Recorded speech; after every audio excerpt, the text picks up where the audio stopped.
Assalamualaikum Ustaz. Waalaikumsalam warahmatullahi wabarakatuh.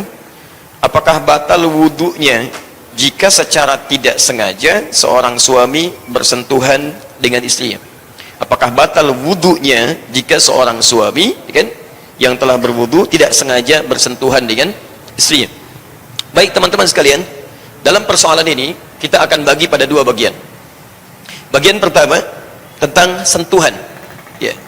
Yang paling penting kita harus ketahui dalam hal sentuhan yang kemudian berdampak pada batal dan tidaknya wudu, itu ditentukan oleh keadaan syahwat yang dimaksudkan apakah muncul atau tidak.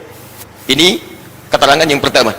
Jadi baik itu yang Anda maksudkan misalnya sengaja atau tidak sengaja bersentuhan, maka bagian pertama kriterianya apakah ada syahwat muncul atau tidak. Ya, jadi kalaupun misalnya mohon maaf Anda tidak sengaja bersentuhan, tapi saat bersentuhan tiba-tiba muncul syahwat di situ, ya, kemudian ya menggerakkan keadaan diri Anda, ya bahkan misalnya sampai keluar sesuatu, kan, dari hal yang telah diketahui, maka di situ jelas membatalkan keadaan wudunya.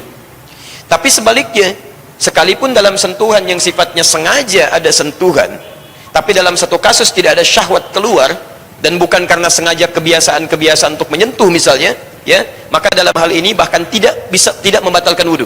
Bisa tidak membatalkan wudu. Kita ambil misalnya contoh, Rasulullah SAW pernah beliau menunaikan sholat malam di tempatnya Sayyidah Aisyah radhiyallahu taala anha, sedangkan beliau dalam keadaan tertidur, ya Sayyidah Aisyah. Ketika Rasulullah SAW tengah menunaikan sholat, dan jelas tidak mungkin sholat seseorang ditunaikan kecuali dalam keadaan berwudu, jelas ya. Ketika beliau sedang sholat, diceritakan oleh Sayyidah Aisyah, kemudian tergeraklah tangan beliau, ya, menyentuh kakinya. Sampai tersadar kemudian terbangun, dilihat Rasulullah SAW sedang menunaikan sholat, sudah dalam keadaan kakinya bengkak-bengkak. Ya, hadisnya sangat populer, Anda bisa temukan di Al-Bukhari dengan turunan hadisnya dari nomor hadis 2008 sampai dengan 2012.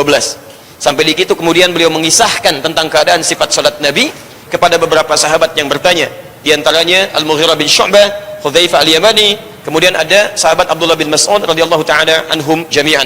Mereka bertanya, kaifa kanat salatu Rasulillah sallallahu alaihi wasallam? Bagaimana sifat salatnya Rasulullah sallallahu alaihi wasallam? Kata Sayyidah Aisyah, la tas'al an husnihinna wa tulihinna. Jangan ditanyakan bagaimana panjang dan bagusnya salat beliau. Shalli arba'an, thumma yusalli arba'an, thumma yusalli thalathan. Kalau beliau salat di rumah saya, salatnya 4 rakaat, 3 rakaat. Tapi jangan ditanya bagaimana panjang dan bagaimana bagusnya bacaannya, karena sulit untuk diikuti. Ya, bagaimana bisa tahu keadaan ini? Karena pernah tadi beliau terbangun, tangannya menyentuh kaki Nabi yang tengah menunaikan salat. Dilihat kakinya sudah bengkak. Sampai di akhir bertanya, ya Rasulullah, kenapa harus sampai seperti ini? Alam takun ma'suman, bukankah engkau seorang dijaga dari salah? Alam takun madmunan, bukankah engkau dijamin masuk surga? Ya. Jadi Masya Allah, kata Sayyidah Aisyah, kalau dalam bahasa kita lebih luasnya, Anda ini kan Rasul, Nabi, dijaga dari kesalahan, dijamin masuk surga, masih mau tahajud sampai bengkak-bengkak berdiri lama begini. Ya, Masya Allah. Kalau kalimat ini dibalikan kepada kita, Anda Nabi bukan, Rasul bukan, surga belum jelas, tidak maksum juga, gitu kan? Masa nggak mau bangun tahajud walaupun tidak harus bengkak seperti Nabi, gitu kan? Kalau dalam kalimat bebasnya. Baik, apa jawab Nabi? Afala akunu 'abdan syakura?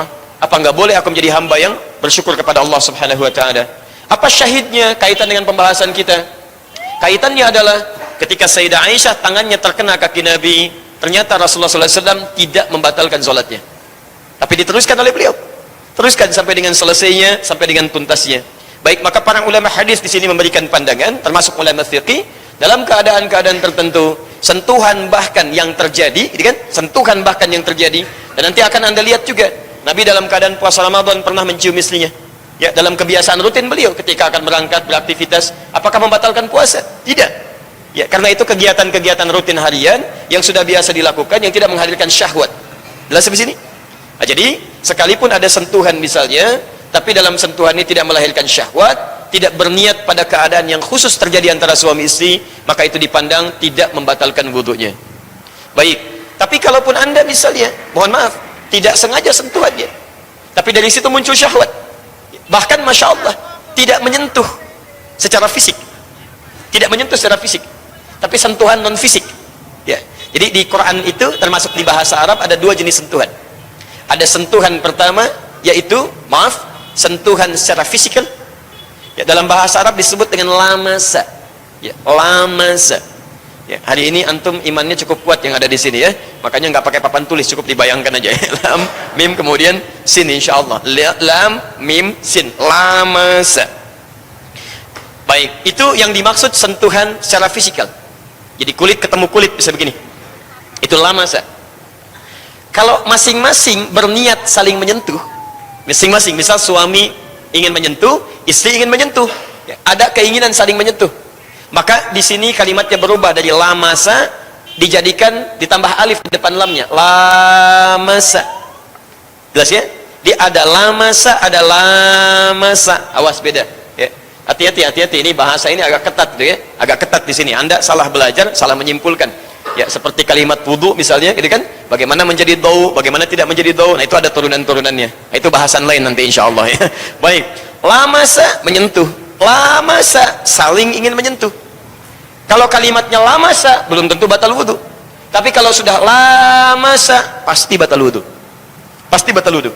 Karena itu ketika Allah turunkan hukum seseorang, suami istri yang saling menyentuh di sini, ya, kemudian turun ayatnya di sini, kalimatnya jelas, wudunya batal, harus dia berwudu kembali, kalau tidak menemukan langsung dia bertayamum. Quran surah kelima Al-Maidah ayat yang ke-6. Posisi boleh pakai posisi? Masih boleh ya. Posisi paling kiri sebelah atas. Ya, posisi paling kiri sebelah atas. Ini untuk memudahkan ya. Kalau yang sudah paham ayatnya, tahu nomornya, tahu posisinya, maka langsung aja lah gitu kan. Yang belum tahu itu untuk memudahkan. Ya ayyuhalladzina amanu, hai orang-orang yang telah menyatakan dirinya beriman kepada Allah. Idza qumtum ilas shalah, jika Anda ingin menunaikan salat dengan sempurna, faghsilu wujuhakum, maka mulai berwudu terlebih dahulu. Ya, basuh wajah yang pokok. Wa aydiyakum ilal marafiq, tangan sampai dengan siku. Kemudian wamsahu bi ru'usikum, usap bagian kepalanya, bukan rambutnya. Ingat ya, ingat. Lihat kalimatnya. Basuh tangan sampai siku, bukan siku ke tangan. Tangan sampai siku. Usap kepala, bukan rambut. Jadi kalau ada yang berwudu cuman rambutnya saja misalnya, cuman dibeginikan, ya, takut gitu kan, rambutnya begini karena takut dia bergeser sisirannya, maka wudunya tidak sah di sini. Kepalanya yang dimaksudkan, bukan rambutnya. Kemudian wa arjulakum ilal ka'bain, kakinya sampai kedua mata kaki. Di ujung ayatnya, lihat ujungnya, ya. Aula mastumun nisa fa ilam tajidu ma'a fatayammamu sa'idan thayyiban. Maka kalau tidak didapatkan air, maka silahkan Anda langsung bertayamum. Gunakan debu, bukan tanah. Ya, debu yang suci. Ya, karena debu bisa ditemukan dimanapun. Tapi yang suci, yang menempel di tempat yang suci. Jadi nggak semua debu bisa dipakai tayamum. Saya ingin sempurna sampai debunya kelihatan begitu nyata supaya pas, masya Allah, kenal pot dipakai tayamum gitu ya. Itu tidak tepat ya. Dicari tempat yang baik, bisa menempel di tempat-tempat yang baik. Nah, fa illam tajidu ma'a fatayammamu sa'idan thayyiba, di ujung ayatnya lihat kalimatnya, aula mastumun nisa falam tajidu ma'a, sebelumnya aula mastumun nisa, atau Anda sengaja saling bersentuhan dengan pasangannya. Kalimatnya tidak menggunakan lamasa tapi lamasa. Jadi saling menyentuh di sini diisyaratkan oleh Al-Quran wudu. Jelas di sini? Baik, ada yang kedua, sentuhan yang terjadi tanpa adanya kontak fisik secara kulit. Ya, jadi misal Anda hanya melihat gambar, atau kadar Allah misalnya melihat istri dan sebagainya dalam keadaan berwudu, tiba-tiba ada perasaan tertentu di dalam hati, ada sentuhan kepada jiwa, ada getaran yang berbeda, maka seketika bisa membatalkan wudu.